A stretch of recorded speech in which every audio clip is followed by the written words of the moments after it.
Classical Conditioning and Opium Overdose Deaths. The article, A Case Report, Pavlovian Conditioning as a Risk Factor of Heroin Overdose Death, Guinevere et al. 2005, discusses classical conditioning, which means over time, your body can become conditioned to the environment where you use the opium drugs. Opiates, a very powerful drug, are given to people to relax them, and this slows down their breathing. At small doses, opiates take care of pain. As a person becomes dependent on drugs, they start using larger and larger amounts of the drugs to the point of addiction.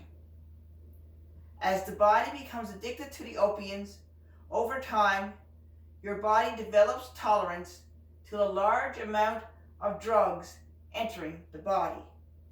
This means when you go into the environment without the drugs, your body's chemistry is already preparing for the large doses of the drug.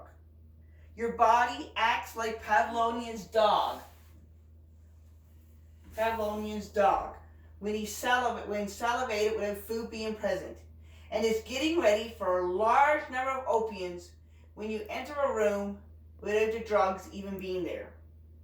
Therefore, to prepare, your body breathing rate increases, and all your body functions are elevated for the anticipation of the large amount of drugs to enter your system. The opiate receptors decrease during tolerance, so larger amount of drugs can enter. You have tolerance in areas where you are familiar with taking the drugs.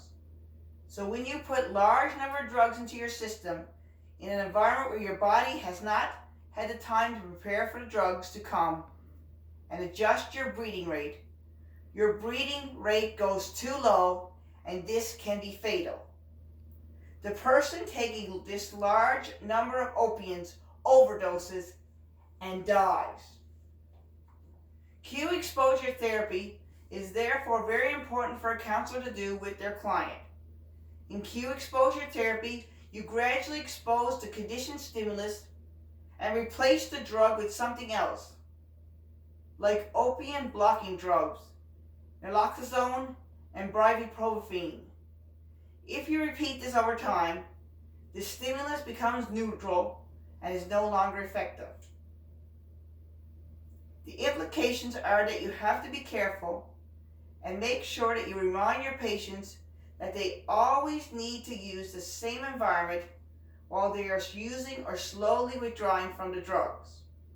Any new environment can jolt the body and cause a person to go into shock or even die.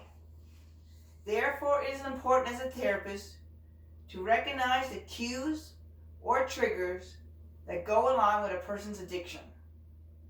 The triggers might even be a person that they use the drugs with.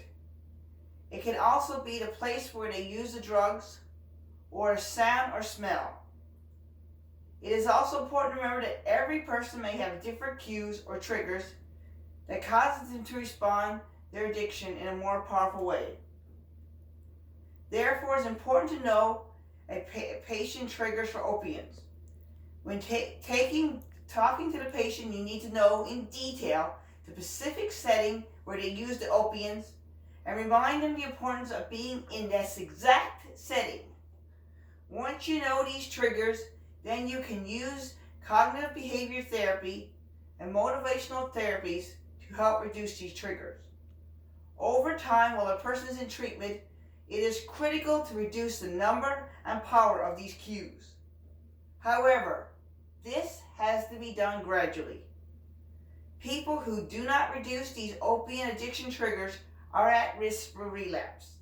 So it is important to know what they are and then use these triggers as a part of your treatment. I would first explain to my clients what they do to the body, and that is to slow down your breathing and heart rate. I would then tell my client that when they are using opiates, that they always use opiates in the same environment, even if their craving is too strong and they are unable to control it. Hiding away and doing drugs in another location will result in death. It is better to be open about your addiction than to put yourself in a dangerous situation where you will die. When you are withdrawing from opiates, having the same environment that they originally started in becomes very important. If you inject opiates in the bedroom, then you must always inject opiates in your bedroom. You cannot decide one day to inject them in the living room or the bathroom. You have to do the opiates in the exact same place at the exact same time when you first started using. Everything has to be the same. Everything. This is because the body becomes used to the original environment and therefore prepares for a large number of drugs. When you go to the new environment, the body is not prepared for the large number of drugs entering the body. The body is very shocked by the extreme amount of opiates. The large amount of opiates does slow your beating rate down to dangerously low levels. As a result, you stop breathing and you die. I would also show them the opium movie and pictures on your breathing slowing down because it shows the body and lungs not getting enough air. Then to show them that opiate overdose is a common occurrence, I would tell them that in 2020, the Center for Disease Control and Prevention found that 36,500 overdose deaths in America, which was caused from taking opiates. I would also show them examples of people who took drugs in different areas and overdosed, because I could see the patients saying, "Oh well, that won't happen to me." And yes, it can and will if you do drugs in a different environment with different people. The advice I can give is to use the same environmental and social cues that you were using from the moment you began using the drugs. Under any circumstances, do not change your environment. Withdraw and use in the same environment. Opiates are taken to reduce pain and lower your heart rate. Over time, your body will become tolerant to a large number of opiates going into your system. Then when you go into that environment where you took the drugs, your body is preparing and increasing your heart rate and your breathing rate for the injection. In a different place, your body would not be prepared.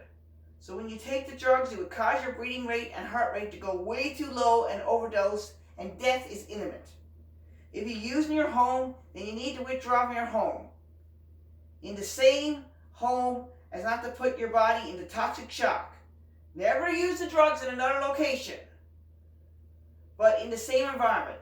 As a professional, we have a great responsibility to make sure we always alert our patients to the dangers of conditioning. The other advice that I would give is that it is essential as counselors to work with our patients to reduce these triggers. By doing this continuously over time, patients will be able to reduce their cravings in an environment where they once used opiates in large amounts. If patients know what triggers cause them to crave of the drugs, then they will be better able to manage their cravings and their addiction.